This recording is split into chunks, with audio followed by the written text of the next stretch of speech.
Hello, कोण कोण बोलताय? बाप? बाप नाही, आई बोलते. आई. कोण आई? कोणाची आई आणि कसली आई? तुझ्या होणाऱ्या बाळाची आई. झंडू.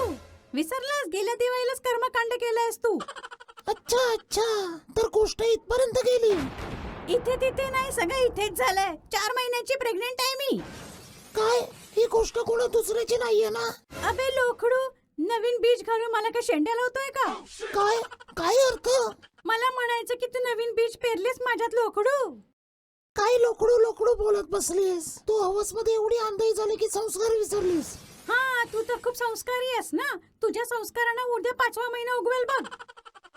अरे यार, ती कंडिशनच अशी असते की कंट्रोल होत नाही कुठल्याच पुरुषाकडून. हा चल, घेतलीस म्हणजे तू पण. आता लवकर ये, मी तुझ्या हॉटेलमध्ये वाट पाहते. ये चल. हो हो, येतो येतो. माझ्या वडिलांना निघून दे इथून पहिलं.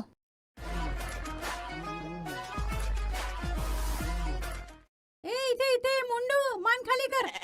अच्छा, इथे जख मारतेस? आणि तू उंठासारखं मान वर करून कुठे चाललायस?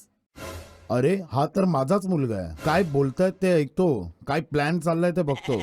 जानू, हे सगळं इथेच थांबव. काही करून हे सगळं इथल्या इथेच थांबायला पाहिजे. हा हा, काढूया. साला जिंदगी जंड झाली आहे. कधी काढा कधी टाका, काय समजतच नाहीये. अजून आहेच काय? असं हसत खेळ पूर्ण जिंदगी निघून जाईल. अरे माझा मुलगा हातातून निघून गेला. ह्याचा तर प्रेम प्रकरण चालू आहे. अगं, तू खूप दिवसांनी भेटलीस. आज घनदाट जंगलात जाऊया. घनदाट. नाही, मला नाही जायचंय घनदाट जंगलात. गेल्या वेळेला तू घेऊन गेलेलास त्याचे परिणाम मी अजून भोगत आहे. चल ग, तिथे तुला एकदम आश्चर्यजनक गोष्ट दाखवायची आहे. अच्छा, असं काय आहे तिथे? तिथे ना 2 पर्वतांच्या मध्ये एक झाड आहे. झाडांच्या मध्ये विहीर आहे. झाडांच्या मधली विहीर बघायची आहे. हा, मग तुला का ते विहिरीत जीव द्यायचा आहे का? अगं नाही नाही, मला बघायचंय. मी खूप बेचैन आहे त्याला बघायला. हा तडपच अशी आहे. त्या विहिराच्या जवळ मी पण खूप दिवस झाले गेलो नाही. मग लवकर जाऊन ये, मी इथेच आहे. अगं, तुझ्याशिवाय कसं बघू शकतो मी? म्हणजे काय, मला कळलं नाही. अगं, दोघं मिळून एकत्र बघूया ना. हाच तर फायदा असतो गर्लफ्रेंड असण्याचा. अरे, अशी विहीर तर मी इथे पण दाखवू शकते. जायची गरज काय आहे? अगं, काय बोलतेस तू? विश्वास ठेव. इथे उघड्यावर सगळ्यांच्या समोर. हा, मी दाखवू शकते. माझ्याकडे सगळी तरतूद आहे. ही तर बाई सगळं उघड्यावर करण्याच्या चक्कर मध्ये आहे. इथे पब्लिक प्लेस मध्ये करताना लाज वाटणार नाही तुला? अरे लाज कसली, ही आपलीच तर गोष्ट आहे. अगं, ही लोक काय विचार करतील? अरे विचार करत, हे काय विचार करायचे? ते माझी मर्जी, माझी गोष्ट, मी काय पण करीन. ह्यांचं प्रेम तर चरण सीमा पार करतोय. अच्छा, कसं दाखवणार तू? मोबाईल वर गुगल सर्च करून. हा, ह्याला बोलतात गोड गोबर करणं. पूर्ण मूडची वाट लावली. विहीर बिहीर नंतर बघत बस. आधी या समस्येचे निरसन करून दे मला. ऐक, या गोष्टीचं कोणाला कळलं नाही पाहिजे. आणि माझ्या त्या मनोज बापाला कधीच नाही. वा बाळा, तुझी ही लीला. पहिलं तर मध्ये प्रेमात आंधळून तुझा हा मोठा इरादा झाला. मला कळलं पण नाही आणि मी आजोबा झालो. खूप छान बाळा, खूप छान. अरे काही करणं लंगूर, साफसफाई बद्दल काही विचार केलाय की नाही? हा स्वच्छता अभियान चालू आहे देशामध्ये. सफाई तर जरूर करणार. सगळी लोक आपल्या आजूबाजूला सफाई ठेवा. अरे बावळट, मी या साफसफाई बद्दल म्हणते. मग अजून कुठली? अच्छा अच्छा, सकाळीच पूर्ण घराची सफाई करून आलोय मी. अरे झंडू, मी आतल्या साफसफाई बद्दल म्हणते.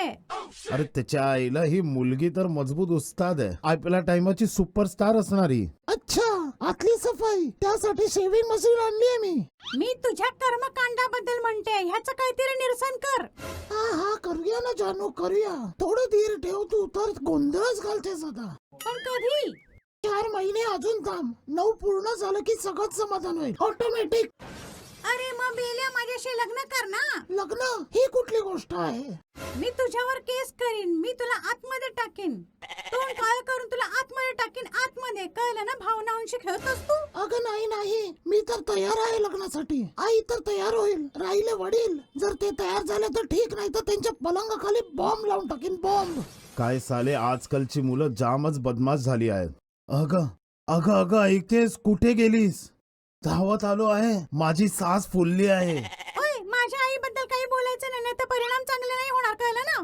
अगं मी माझ्या श्वासाबद्दल बोलतोय. अरे मी काय मग तुझ्या बापाबद्दल बोलते का? मी पण त्याच्याबद्दलच सांगते. अच्छा आई, अशी खबर आणली जी ऐकून तुझं काळीज हलून जाईल. ऐकणार तुझ्या मुलाची कर्तृत्व?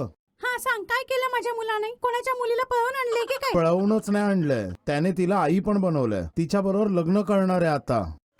काय बोलतोयस तू? कोणाबरोबर जाऊन तोंड काळ केलंय? कोणाच्या बरोबर लग्न करणार आहे तो? अगं आहे एक चालू लडकी, इकडची तिकडची आवारी सडक छाप पोरगी आहे ती. ये काय तोंड्या, कुठे तोंड मारत फिरलेस बापासारखा? आणि ही नवीन लोखडिया कोण आहे? आई ही सून बनणार तुझी. अरे कुठून घेऊन आला या नागचपटीला तू? मी तर मोठा हुंडा मागणार होती. अरे नावच खराब करून टाकलंस तू. आई हे हुंडा इज्जत असं काही नसतं. सून तर हीच बनणार, कारण हिच्या पोटात तुझं नातू पण आहे. अरे देवा, हा मुलगा हे सगळं ऐकायच्या आधी माझ्या कानाचे पडदे खाणे फाटले रे देवा. आई हे तर सगळं अचानक झालं. आता लग्नच करावं लागणार आम्हाला. पूर्वी लग्न व्हायचं त्याच्या नंतर हनीमून करायचे लोक, पण आता आधी हनीमून करून घेतात नंतर लग्न करतात. आई ही सून कशीच आहे जशी तुला हवी होती. अच्छा, कशी आहे? तुला मुलांना भरवण्याची खूप घाई होती ना, मग ही तुला 4 महिन्यात एक मूल देईल. अच्छा, एवढी फास्ट आहे का ही? म्हणजे जगातल्या सगळ्या सुनांना हिने मागे टाकलं की काय? हिची उत्पादन क्षमता जास्त आहे की काय? नाही आई, हे मागूनच फॉर्म भरून आली आहे. ऑलरेडी 5वा महिना चालू आहे. हरामखोर, ही सून घेऊन आलास तू माझ्यासाठी? मला खानदानी आणि संस्कारी मुलगी पाहिजे होती. हा रुक्मा, काढून टाक हिला घराच्या बाहेर. जा चालायला लाग आमच्या या पवित्र घरातून तू. मी हे सांगते म्हातारे, माझा हात सोड मुकाट्याने, आता हात तोडून हातात देईन. माझी पण 2 प्रायव्हेट माणसं आहेत, एक पोलिसात आहे आणि एक दुसरा एक गुंडा आहे, कळलं का? माझ्या सुनेला घरातून बाहेर काढणार तू, बघूनच घेईन मी तुला, समजलं का? अरे अचानक काय झालं तुला? माझ्याशी वाद घालतोस तू? घरात सून आली आहे, जा ताट घेऊन ये वहिनीचं. हे बघ अजूनही उभा आहे इथेच, जा माझ्या सुनेसाठी घेऊन ये जा. आ